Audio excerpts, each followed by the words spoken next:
नमस्कार मंडळी, आज अतिशय दुःखद घटना आणि धक्कादायक खेदजनक विषयावर आज आपण बोलणार आहोत. पुणे हादरले. अवघ्या 2 दिवसात तब्बल 13 ते 15 जणांचा संशयास्पद मृत्यू.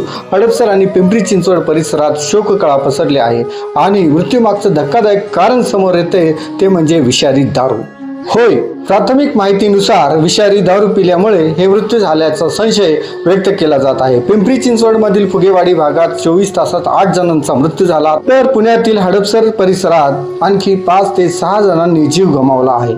या मृतांमध्ये 2 सख्या भावांचाही समावेश असल्याची माहिती समोर येत आहे. अचानक पोटदुखी, मळमळ, तब्येत बिघडणे आणि काही तासात मृत्यू, अशा प्रकारे संपूर्ण परिसरात भीतीचे वातावरण निर्माण झाले आहे. विषारी दारूमुळे हसती खेळते कुटुंब उद्ध्वस्त झाले आहेत. घरातील कर्ते पुरुष गेल्यामुळे अनेक कुटुंबावर दुःखांचा डोंगर कोसळला आहे. दरम्यान या प्रकरणी आतापर्यंत 8 जणांना अटक करण्यात आलेली आहे. यात पोलिसांनी आरोपी योगेश वानखडे याला अटक केलेली आहे.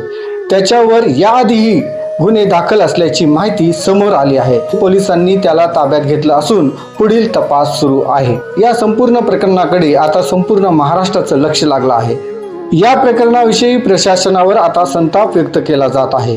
कारण पुण्यात इतक्या मोठ्या प्रमाणात विषारी दारू विकली जात होती, तर प्रशासन झोपलं होतं का?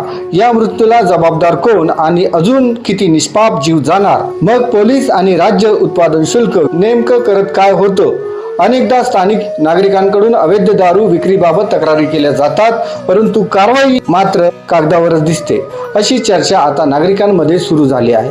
जर वेळेत कठोर कारवाई झाली असती तर आज 13 ते 15 निष्पाप लोकांचे जीव वाचले असते. हा प्रश्न आता प्रत्येक पुणेकर विचारतो आहे. अवैध दारू विक्री करणाऱ्यांवर कोणाचा वरदहस्त आहे का? अशा धोकादायक अड्ड्यांवर प्रशासन जाणीवपूर्वक दुर्लक्ष करत आहे का? असे गंभीर सवाल आता उपस्थित होत असताना दिसत आहेत. मंडळी, घटना घडल्यानंतर आरोपींना अटक करून फोटो काढणे सोपं आहे, पण निष्पाप लोकांचे गेलेले जीव परत येणार आहेत का? या प्रकरणात छोट्या आरोपीवर कारवाई नको, तर संपूर्ण साखळी उघड करून जबाबदार अधिकाऱ्यांवरही कठोर कारवाई झाली पाहिजे, अशी मागणी आता जोर धरू लागली आहे. दरम्यान मुख्यमंत्री देवेंद्र फडणवीस यांनी यात दखल घेतली असून पुण्याचे आयुक्त यांना आदेश दिले आहेत की कुणालाही सोडू नका, कुणाचीही गय करू नका, कठोर कारवाई करा. या घटनेबद्दल तुमचं मत काय? दोषींवर कठोर कारवाई व्हायला हवी का? कमेंट करून नक्की सांगा. आणि अशाच निर्भीड बातम्यांसाठी व्हॉइस ऑफ लोकसुराज्यला सबस्क्राईब, फॉलो, लाईक करा.